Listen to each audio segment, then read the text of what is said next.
అందరికీ నమస్తే, welcome to జెనిస్ global. నేను మీ గణేష్. ఇందిరమ్మ ఇళ్లలో కొత్త అప్డేట్ వచ్చింది. నెలాఖరులోగా ఇందిరమ్మ ఇండ్లాట వినియోగదారులకు సౌకర్యవంతంగా ఇంటిగ్రేటెడ్ సబ్ రిజిస్టర్ కార్యాలయాలట నెలాఖరులోగా ఇందిరమ్మ ఇండ్లు ప్రారంభం చేస్తారట. రెవెన్యూ గృహ నిర్మాణాలకు సమీక్షలో రేవంత్ రెడ్డి ప్రారంభించేందుకు ఏర్పాటు పూర్తి చేయండి. ఇందిరమ్మ ఇళ్ళ గుర్తొచ్చింది కానీ ఇందిరమ్మ ఇళ్లలో కొత్త అప్డేట్ వచ్చిందా మీకు చాలామంది చెప్దాం అనుకుంటున్నా దీన్ని. ఇది మీ ఫోన్లలో క్రోమ్ లేదా ఏదైనా ఓపెన్ చేసి డైరెక్ట్ ఇందిరమ్మ ఇల్లు అని కొడితే ఈ సైట్ వస్తుంది.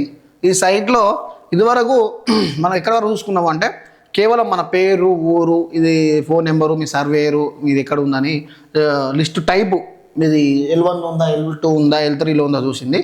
ఇప్పుడు ప్రజెంట్ కొత్తగా అప్డేట్లో అప్లికేషన్ స్టేటస్లో పెండింగ్ ఫర్ ఎంపీడీఓ అప్రూవల్ కాడ చూపెడుతుంది. ఒకవేళ మీరు గ్రీవెన్స్ రేజ్ చేయాలనుకుంటే గ్రీవెన్స్ రేజ్ చేసుకోవచ్చు. ఇక మీకు సంబంధించి మీ పేమెంట్ ఒకవేళ ఇందిరమ్మ ఇల్లు కనుక వచ్చిందనుకో మీ పేమెంట్ పడుతుందా లేదా అనే దాని మీద కూడా ఇక్కడ ఫుల్ డీటెయిల్స్ ప్రొవైడ్ చేశారు. ఈ అప్లికేషన్ సంబంధించిన డీటెయిల్స్ ఇవన్నీ ప్రాపర్టీ ట్యాక్స్ కడుతున్నారా లేదా అని చెప్పి మీ విలేజ్ అంతా. ఇక మీ కుటుంబ సభ్యుల వివరాలు ఏదైనా ఉంటే ఈ కుటుంబ సభ్యుల వివరాలు కూడా ఇందులో మెన్షన్ చేశారు వీళ్ళు. అదేవిధంగా మీకు ఇక్కడ payment stage wise payment details not available. అంటే ఈ ఇల్లు L3లో ఉన్నది కాబట్టి ఇల్లు ఇందిరమ్మ ఇల్లు శాంక్షన్ కాలే కాబట్టి ఇక్కడ పేమెంట్కి సంబంధించిన డీటెయిల్ లేదు. అదేవిధంగా ఇక్కడ అప్లికేషన్ స్టేటస్ దగ్గర పెండింగ్ ఫర్ ఎంపీడీఓ అప్రూవల్ చూపెడతా ఉన్నది. అంటే చాలామంది కూడా కొంతమంది ఇంట్లో వచ్చిన వాళ్ళు అయితేనేమో పేమెంట్ ఇక్కడ ఏదైతే ఉందో ఈ స్టేజ్ దగ్గర పేమెంట్ చూపెడతా ఉన్నది. అంటే ఫస్ట్ పేమెంట్ రిలీజ్ చేయడు, సెకండ్ పేమెంట్ రిలీజ్ చేయడు, థర్డ్ పేమెంట్ రిలీజ్ అని చూపెడుతుంది.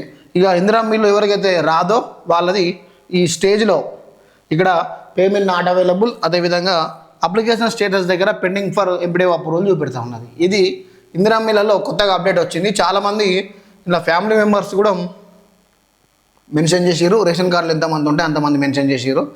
ఇక డీటెయిల్స్ అంటే మన ఇల్లు రకమైంది, మన ఇల్లు ఓనా లేదంటే రెంటెల్ ఉంటున్నారా, ఇక్కడ సంవత్సరాలు ఎన్ని, ఇక్కడ ఏజ్ ఎంత ఉన్నది, మీ విలేజ్ ఎంత, మీ క్యాస్ట్ ఏంది, ఇక్కడ మీ గ్రామ పంచాయతీ ఏంది, మీ స్ట్రీట్ ఏంది, ప్రతి ఒక్కటి ఇందులో పూర్తిగా మెన్షన్ చేసారు. మెన్షన్ చేసి మనకి ఇందిరమ్మ ఇళ్లలో పేమెంట్ రిలీజ్ చేసారా లేదా అని చెప్పి కూడా ఇందులో పెట్టే ప్రయత్నం చేశారు.